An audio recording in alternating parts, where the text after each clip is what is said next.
Hello student, मैं Rahul Sharma Rahul study centre में आपका स्वागत करता हूं। आपका टॉपिक चल रहा था व्यवसाय। मैंने आपको मीनिंग ऑफ बिजनेस के बारे में करा दिया है। उसके बाद मैंने आपको बताया था व्यवसाय की विशेषताएं। आज आपका टॉपिक है व्यवसाय के कार्य। तो आज हम व्यवसाय के कार्यों के बारे में बात करते हैं। व्यवसाय के प्रमुख 4 कार्य होते हैं। आज उसके हम बारे में बात करते हैं। व्यवसाय के वह 4 कार्य कौन कौन से होते हैं, उनको हम आज डिटेल में पढ़ते हैं।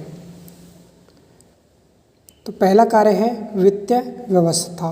वित्तीय व्यवस्था का मतलब है धन जुटाने से। व्यवसाय, अगर किसी चीज़ का आप व्यवसाय कर रहे हो तो उसमें धन की ज़रूरत यानी कैपिटल की ज़रूरत होती है। कैपिटल होती है एक फर्म के मालिक या स्वामी द्वारा लगाया धन को ही हम कैपिटल बोलते हैं। वित्तीय व्यवस्था का मतलब है किसी भी बिजनेस को करने और उसको चलाने के लिए जो धन की आवश्यकता होती है उसे हम कहते हैं वित्तीय व्यवस्था। उसके लिए व्यापारी धन इकट्ठा करता है और अपनी वित्तीय व्यवस्था को दुरुस्त करता है।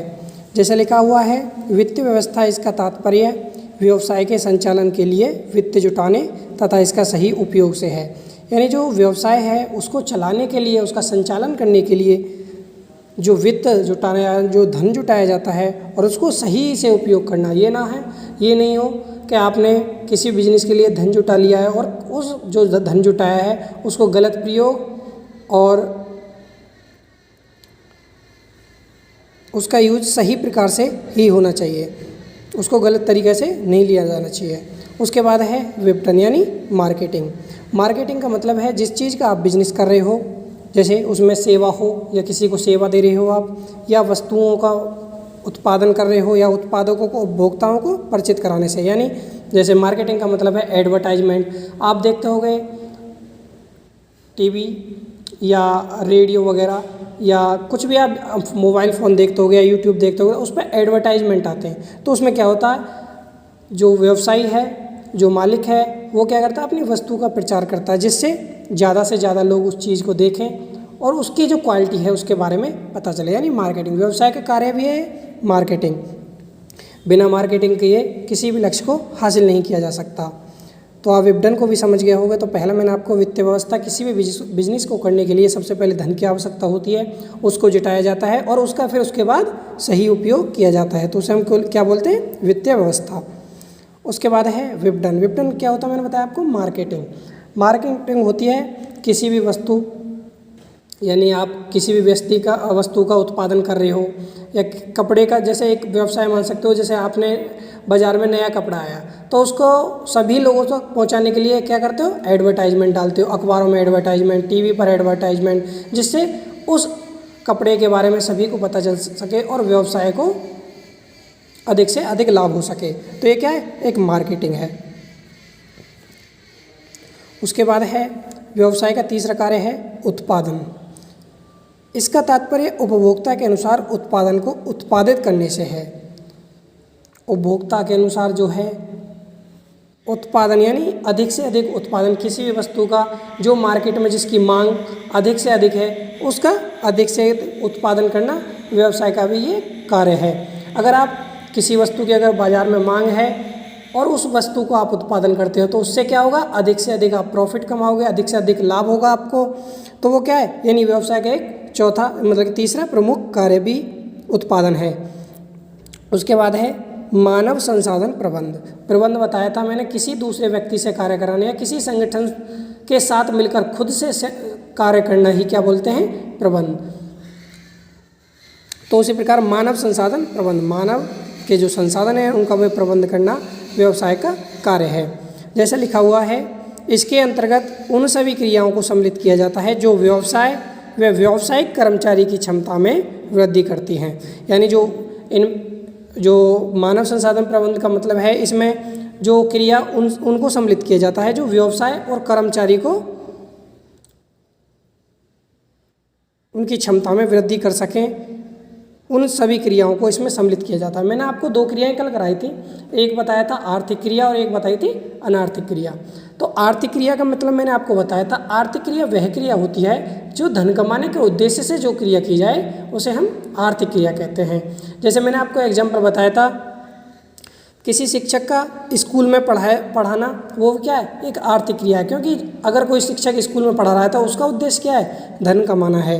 तो ये क्या है, एक आर्थिक क्रिया है। उसके बाद मैंने एक एग्जाम्पल बताया था, उत्पादकों द्वारा किसी वस्तु का निर्माण करना, वो भी क्या है, आर्थिक क्रिया, क्योंकि जो उत्पादक किसी वस्तु का निर्माण कर रहा है तो उसका भी उद्देश्य क्या है, धन कमाना। तो जो धन कमाने के उद्देश्य से जो भी क्रिया की जाए उसे हम आर्थिक क्रिया बोलते हैं। उसके बाद है, मैंने आपको एक एग्जाम्पल और ले सकते हो, फुटकर या थोक व्यापारी द्वारा किसी वस्तु का विक्रय करना, वो भी क्या है, क्योंकि फुटकर व्यापारी या थोक व्यापारी किसी वस्तु का विक्रय करेगा तो वो भी धन कमाने यानी लाभ कमाने के उद्देश्य से करेगा। तो आप समझ गए होंगे आर्थिक क्रिया को। और अनार्थिक क्रिया के बारे में मैंने आपको बताया था। अनार्थिक क्रिया वह क्रिया होती है जो धन कमाने के उद्देश्य से नहीं की जाती, जैसा सेवा करना, या अपने घर का कोई कार्य कर रहे हो, अपनी मम्मी जी के लिए कार्य कर रहे हो, तो उसका उद्देश्य कोई धन कमाना तो है नहीं। जो धन कमाने के उद्देश्य से जो नहीं क्रिया की जाती है उसे हम बोलते हैं अनार्थिक क्रिया। तो आपको क्लियर हो गया होगा। व्यवसाय के 4 कार्य आपको मैंने बता दिए हैं। पहला बताया है वित्तीय व्यवस्था। वित्तीय व्यवस्था में बताया किसी भी बिजनेस को स्टार्ट करने के लिए धन की आवश्यकता पड़ती है, यानी वित्त की आवश्यकता पड़ती है, फाइनेंस की आवश्यकता पड़ती है। तो उसका जुटाने के साथ साथ उसका सही उपयोग करना भी व्यवसाय का कार्य है। उसके बाद मैंने आपको बताया विपणन यानी मार्केटिंग। मार्केटिंग में बताया मैंने सेवा और वस्तुओं, उत्पादकों को उपभोक्ताओं को परिचित कराने से है। मैंने जैसे एग्जाम्पल में आपको बताया है, किसी भी वस्तु आप जिसको उत्पादन कर रहे हैं या किसी चीज़ का व्यवसाय कर रहे हैं, उसको अगर आपके व्यवसाय में कोई नई वस्तु आई है, अगर उसको आप उसकी मांग को बढ़ाना चाहते हैं तो आप क्या करोगे, एडवर्टाइजमेंट, न्यूज़पेपर में एडवर्टाइजमेंट दोगे, टीवी पर एडवर्टाइजमेंट दोगे, यानी ज़्यादा से ज़्यादा यानी मार्केटिंग करोगे, यानी किसी भी व्यक्ति तक उस जो नई वस्तु आई है सभी व्यक्तियों तक उस वस्तु को पहुंचाने की कोशिश करोगे। जैसे आप देखते होगे, आपके स्कूल का ही एक एग्जाम्पल ले सकते हैं। अगर आप क्या करते हो, जैसे आपके स्कूल में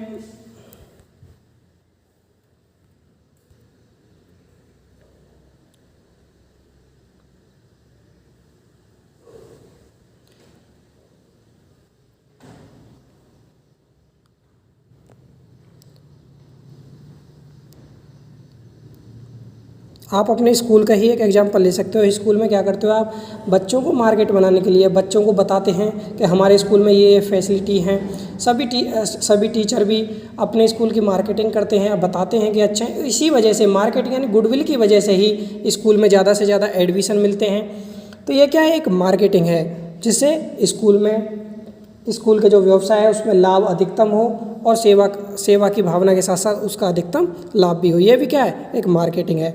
उसके बाद मैंने बताया व्यवसाय का तीसरा कार्य उत्पादन करना। उत्पादन है, इसका तात्पर्य उपभोक्ता के अनुसार उत्पादन को उत्पादित करने से है। जो मैंने बताया व्यवसाय का जो कार्य है, किसी वस्तु का उत्पादन करना, अधिक से अधिक उत्पादन करना, ये सब क्या है, व्यवसाय के कार्य हैं।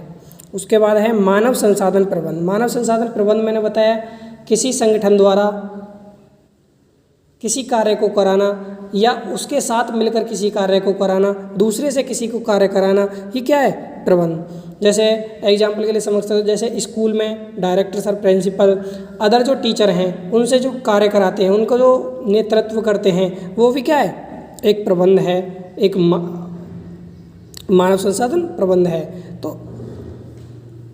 तो व्यवसाय के आपको कार्य क्लियर होंगे। एक बार पढ़ लेते हैं। वित्तीय व्यवस्था, इसका तात्पर्य व्यवसाय के संचालन के लिए वित्त जुटाने तथा इसका सही उपयोग करने से है। उसके बाद दूसरा मैंने आपको बताया विपणन, इसके अंतर्गत सेवाओं, वस्तुओं, उत्पादकों को उपभोक्ताओं को परिचित कराने से है। फिर तीसरा है उत्पादन, इसका तात्पर्य उपभोक्ता के अनुसार उत्पादन को उत्पादित करने से है। उसके बाद चौथा है मानव संसाधन प्रबंध, इसके अंतर्गत उन सभी क्रियाओं को सम्मिलित किया जाता है जो व्यवसाय व व्यावसायिक कर्मचारी की क्षमता को वृद्धि करती हैं या वृद्धि प्रदान करते हैं। तो व्यवसाय में बताया मैंने, व्यवसाय वह आर्थिक स्थिति होती है जिसमें किसी वस्तु का क्रय विक्रय किया जाता है। जो धन कमाने के उद्देश्य से जो भी क्रिया की जाती है उसे हम व्यवसाय कहते हैं।